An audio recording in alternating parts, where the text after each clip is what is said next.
have a fighter that's, young, hungry, in his prime, that's the world is going to value and give me my full credit for it. So I'm so happy that the fight is done, and I can't wait for it to happen.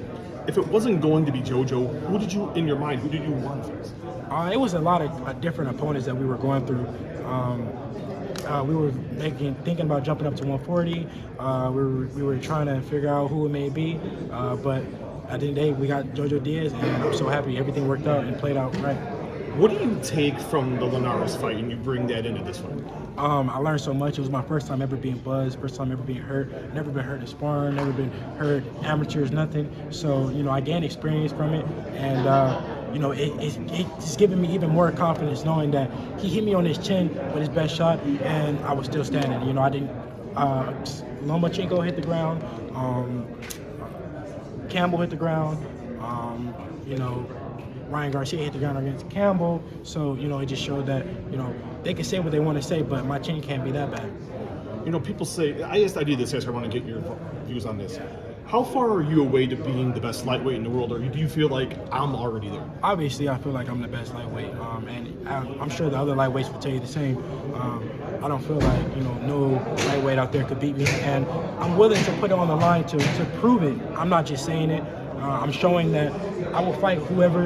You can ask Eddie Hearn. I never turned down one opponent. I never said I don't want to fight him. Every guy that he ever asked me about, do you want to fight him? Yes. You want to fight him? Yes. You want to fight him? Yes. So, I'm willing to put it on the line and show. I saw earlier during the scrum, you were talking a little bit about the WBC, talking about Teofimo.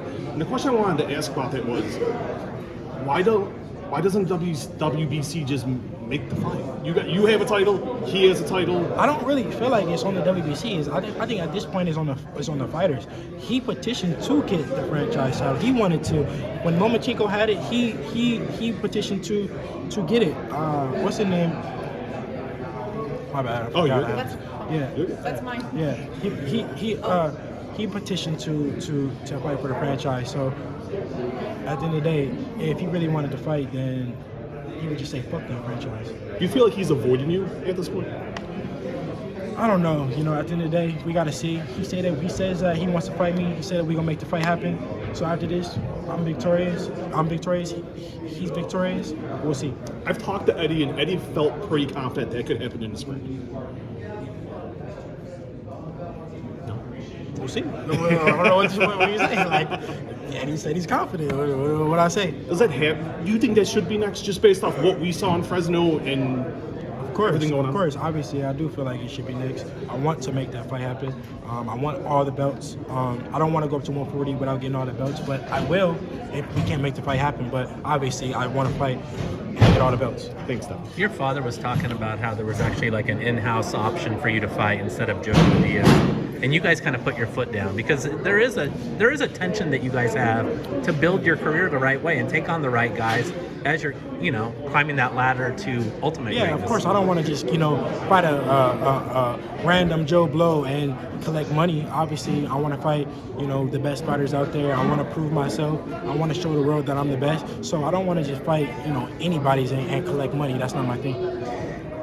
Look, before that whole thing happened late in the fight against Linares, you could make the case that was the perfect fight. Did you feel that way? Did you feel like you had actually? Oh, for sure. I was winning every round clearly. Like it wasn't even close. So of course I do feel like that was a perfect fight. But things happen. I gain experience from it, and now we move forward. We're not gonna kick ourselves about it. At the end of the day, we learn from it and we get better.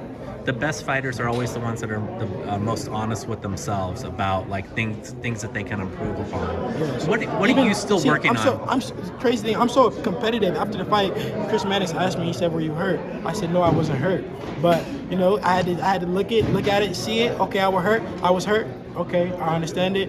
We get better from that, and we go back to the gym, go back to the drawing board, learn from it, and now we on to the next. What do you do in the gym? I bet it won't happen again. Yeah. You said what? What do you do in the gym to like make yourself better? What do you do in this camp? I mean, a lot of different things. We every day, we're trying to work on something that we feel like we're lacking. You said up there on stage many times that skills pay the bills, and obviously you're talking about your incredible speed. Your ability, skills overall. It could be speed, regionalship, everything that makes up skills, and he will see that. He can say, oh, I'm going to dog him out. I'm going to dog him out. I'm going to dog him out. But what if you can't dog me out? What if you can't? Then we'll see. But we got to see December 4th, you know? What is it? Speak a little bit more about this. I mean, you obviously can break down a guy with precise punching. You obviously are going to be there when he's probably slow on the, uptick. So, what else are we going to see in that fight that you expect to see where people will say like Devin Haney is without a doubt the best lightweight in the world? You'll see December 4th. Tune in December 4th, and I'll show you. Last thing, Dev. I mean, all these other guys that have not stepped forward. The fact that you have stepped forward for this fight and are interested in the other ones, what do you hope that says about you? And do you believe that the fans know that of all the guys, that you're the guy that wants these fights more than anyone else? I mean, I'm showing it. Any guy that I call out, I'm trying to make the fight happen. I was calling JoJo out. Did the fight happen? Look, it happened. And I feel like we had to corner him to make the fight happen, which I thank him for taking the fight, because I didn't. You can't corner him too much. He has to want the fight. He has to sign on the dotted line. You can't. You know what I'm saying? But we had to put the pressure on him for sure. Yeah, and obviously he's going to bring some entertainment value to what we're going to see December 4th. I mean, yeah, we sold 3,000 tickets on the pre-sale already, so it's going to be lit. Great. Thank you so much, Steph.